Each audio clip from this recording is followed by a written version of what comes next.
ഇന്നലെ പറഞ്ഞ കാര്യമൊന്നും ഇന്ന് ഓർമ്മയില്ല. മിനിഞ്ഞാന്ന് പറഞ്ഞ കാര്യമൊന്നും ഇന്നലെ ഓർമ്മയില്ല. ഇന്ന് പറഞ്ഞ കാര്യമൊന്നും ഇനിയിപ്പോൾ നാളെ ഓർമ്മയുണ്ടാവില്ല. അങ്ങനെ പെട്ടെന്ന് മറക്കാൻ പറ്റുന്ന ചില ആൾക്കാരുണ്ട്. അതെന്താണെങ്കിലും വളരെ നന്നായി കേട്ടോ. അത് നമ്മളെന്തെങ്കിലും ഒരു പൊട്ടത്തരമൊക്കെ വിളിച്ചു പറഞ്ഞാലും, എഴുതിയിട്ട് കഴിഞ്ഞാലും, മെൻഷൻ ചെയ്ത് കഴിഞ്ഞാലും, നാളെ ആകുമ്പോഴത്തേനും നമുക്ക് തിരുത്തണം എന്ന് തോന്നി തിരുത്താലോ. അത് വലിയൊരു വലിയൊരു വലിയൊരു വലിയൊരു കഴിവാണ്.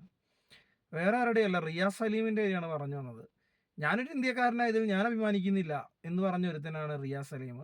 അതായത് പാകിസ്ഥാൻകാര് അടിച്ചു വിട്ട കുറെ കള്ളത്തരങ്ങൾ അതേപോലെ വിശ്വസിച്ച് അത് സ്റ്റോറി ഇട്ട് ഞാൻ ഇന്ത്യക്കാരനായതിൽ ഞാൻ എന്താ അഭിമാനിക്കുന്നില്ല എന്ന് ഇന്ത്യയിലെ ഭക്ഷണം കഴിച്ച് ഇന്ത്യയിലിരുന്ന് പറയാൻ അവൻ കാണിച്ചൊരു മനസ്സ് വലുതാണ്. അപ്പോൾ എന്താണെങ്കിലും കുറച്ച് ദിവസമായിട്ട് റിയാസ് സലീമിനെ പോലെയുള്ള കുറച്ച് ആൾക്കാർ, മറീന മൈക്കിൾ അല്ലേ, അവരെ പോലുള്ള കുറച്ച് ആൾക്കാർ കെയറിലായിരുന്നു. അപ്പം പെട്ടെന്ന് തന്നെ നമ്മുടെ റിയാസ് സലീം ഈ വിഷയങ്ങൾക്കൊക്കെ ശേഷം മറ്റൊരു പോസ്റ്റും കൂടി ഇട്ടിട്ടുണ്ടായിരുന്നു, ജയ് ഹിന്ദ് എന്നൊക്കെ പറഞ്ഞ്. അതിനകത്ത് പല കാര്യങ്ങൾ പറയുന്നുണ്ട്. അതായത് ഞാൻ എൻ്റെ ഇമോഷൻസ് വെച്ച് പറഞ്ഞ കാര്യങ്ങൾ മിസ്ലീഡ് ചെയ്യപ്പെട്ടു, ഞാൻ അങ്ങനെയൊന്നും അല്ല വിചാരിച്ചത്, ഞാൻ വിചാരിച്ച പോലെയല്ല നിങ്ങൾ വിചാരിച്ച് എന്നൊക്കെ പറഞ്ഞ് കുറേ സാധനം അടിച്ചു വിട്ടിട്ടുണ്ട്. അപ്പോൾ സ്വാഭാവികമായിട്ടും എന്താണ് പറയുക, ഇതൊരു പണിയാകും എന്ന് വിചാരിച്ചു കഴിഞ്ഞപ്പം ഒരു ക്ഷമയൊക്കെ പറഞ്ഞ് നൈസായിട്ട് ഒഴിവായേക്കാം എന്നുള്ള രീതി പറഞ്ഞതാകാനാണ് സാധ്യത. എന്താണെങ്കിലും പറയാനുള്ള മനസ്സ് കാണിച്ചല്ലോ, വലിയ കാര്യം. അപ്പോൾ അതിനുശേഷം പിന്നെ പുള്ളി ഇപ്പുറത്തേക്ക് വരുമ്പോഴത്തേനും നമ്മൾ പാകിസ്ഥാനുമായിട്ട് വെടിനിർത്തൽ ഇന്നലെ പ്രഖ്യാപിച്ചിട്ടുണ്ടായിരുന്നു. പക്ഷെ അതിനുശേഷം വീണ്ടും പാകിസ്ഥാൻ ഇങ്ങോട്ട് ഡ്രോണുകൾ ഇടുകയും വെടിവെക്കുകയൊക്കെ ചെയ്യുന്നുണ്ട്. അപ്പോൾ ദിസ് ഈസ് ഇൻസെയിൻ എന്ന് പറഞ്ഞ് പാകിസ്ഥാനെ കുറ്റപ്പെടുത്തിക്കൊണ്ട് റിയാസ് സലീം ഭയങ്കര തന്ത്രപരമായി പുതിയ ഒരു പോസ്റ്റ് ഇട്ടിട്ടുണ്ടായിരുന്നു. അത് സ്റ്റോറി ആയിട്ടാണ് ഇട്ടേക്കുന്നത്. അതായത് ഇന്നലെ വരെ ഇന്ത്യനെ കുറ്റം പറഞ്ഞു, അപ്പോൾ ഇനിയിപ്പോൾ പാകിസ്ഥാനെ കുറ്റം പറഞ്ഞ ഇന്നലെ വരെ പറഞ്ഞതൊക്കെ ആൾക്കാർ മറന്നു പൊക്കോളൂല്ലോ എന്നുള്ള രീതിയിലാണ് ഇട്ടതെന്ന് അറിയത്തില്ല. എന്താണെങ്കിലും ഇട്ടല്ലോ, അതും വലിയ കാര്യമാണ്. കാരണം റിയാസ് സലീമിൽ നിന്ന് ഇത്രയും പോലും ഇന്ത്യയിലെ ആളുകൾ പ്രതീക്ഷിക്കുന്നില്ല.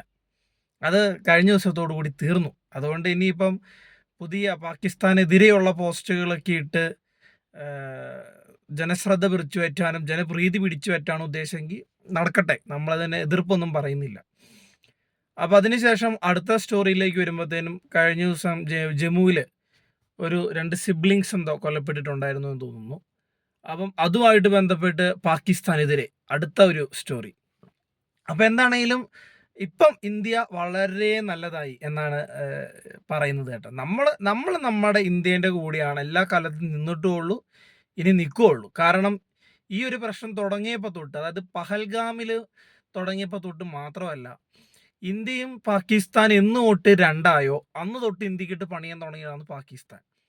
അപ്പം നമ്മളിതൊക്കെ പണ്ട് പഠിച്ചിട്ടുമുണ്ട്, ഇപ്പം കണ്ടുകൊണ്ടിരിക്കുന്നൊരു കാര്യമാണ്. അപ്പം ഇത്രയും പോലും ബോധമില്ലാത്ത കുറേ എണ്ണങ്ങൾ വന്നിട്ട്, അത് മറീന മൈക്കിളിനെ അടക്കമാണ് പറയുന്നത്, കുറേ എണ്ണങ്ങൾ വന്നിട്ട് എനിക്ക് പാകിസ്ഥാനിൽ നല്ല ഫ്രണ്ട് ഉണ്ടാകാം, നമ്മൾ ആ ഫ്രണ്ടിനോടല്ലല്ലോ യുദ്ധം ചെയ്യുന്നത്, പാകിസ്ഥാൻ വളർത്തുന്ന ഭീകരവാദികളോടാണ് നമ്മൾ യുദ്ധം തുടങ്ങിയത്. അത് പാകിസ്ഥാൻ ഏറ്റെടുത്തു, പാകിസ്ഥാൻ നമ്മളെ ചൊറിഞ്ഞു. അപ്പോൾ പാകിസ്ഥാൻ വന്ന് ഇന്ത്യനെ ചൊറിയുമ്പം ഇന്ത്യ കയ്യും കെട്ടി നോക്കി വെക്കാൻ പറ്റുമോ? അപ്പോൾ ഒരു വാർത്താ ചാനലിൻ്റെ ഇതിനകത്ത് ക്രെഡിറ്റ് പോയിന്റിൽ ഇന്ത്യ താഴേക്ക് വരുമെന്ന്. അതിന് രാജ്യം ഉണ്ടായിട്ട് വേണ്ടേ താഴേക്ക് വരാൻ? രാജ്യം ഉണ്ടാകണമെങ്കിൽ പാകിസ്ഥാൻ ഭീകരവാദികളോട് പിടിച്ചു നിൽക്കണ്ടേ, അതിന് യുദ്ധം ചെയ്യണ്ടേ?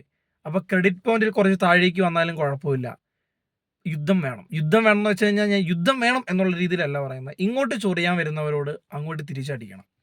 അതേ ഇന്ത്യ ഇന്ന് വരെ ചെയ്തിട്ടുള്ളൂ, ഇനി അങ്ങനെ ചെയ്യാനേ ഇന്ത്യ ഉദ്ദേശിക്കുന്നുണ്ടാവുള്ളൂ.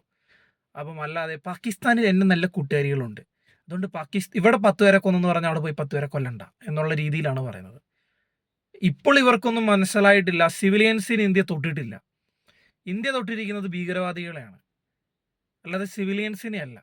അതേസമയം അവരെന്താണ് ചെയ്തുകൊണ്ടിരിക്കുന്നത്?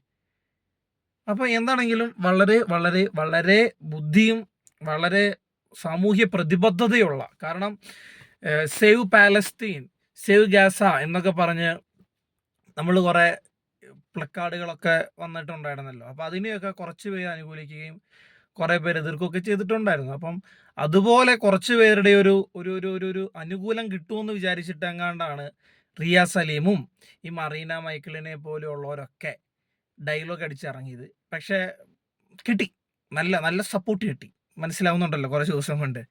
അപ്പോൾ എന്താണെങ്കിലും സ്റ്റോറി ഇടൽ നടക്കട്ടെ. അറിയാതെ പോലും ഇനി അവന്മാർ ഇന്ത്യക്കെതിരെ പറയില്ല. കാരണം ഞാനൊക്കെ വിചാരിച്ചു ഇവനൊക്കെ പൊട്ടനാണോ എന്ന് വിചാരിച്ചിട്ടുണ്ട്. കാരണം ഇന്ത്യയിലെ ഭക്ഷണം കഴിച്ച് ഇന്ത്യയിലിരുന്നു കൊണ്ട് ഇത്രയും വലിയൊരു പ്രശ്നം നടക്കുമ്പോൾ വാട്സപ്പ് ചാറ്റുകൾ വരെ എന്താണ് ഇന്ത്യൻ ഗവൺമെൻറ് നിരീക്ഷിച്ചുകൊണ്ടിരിക്കുമ്പോൾ ഇവൻ ഇങ്ങനെ ഇടാൻ ഇവനെന്താ പൊട്ടനാണോ? ഇവനൊക്കെ മര്യാദയ്ക്കാണെങ്കിൽ ഇവനൊക്കെ ജയിലിൽ പോയി കിടന്നാണ് ഇപ്പം. എന്നാണെങ്കിലും കൊള്ളാം. തെറ്റ് തിരുത്തിയല്ലോ, വലിയ കാര്യമാണ്. ബാക്കി വരുന്നിടത്ത് വെച്ച് കാണാം.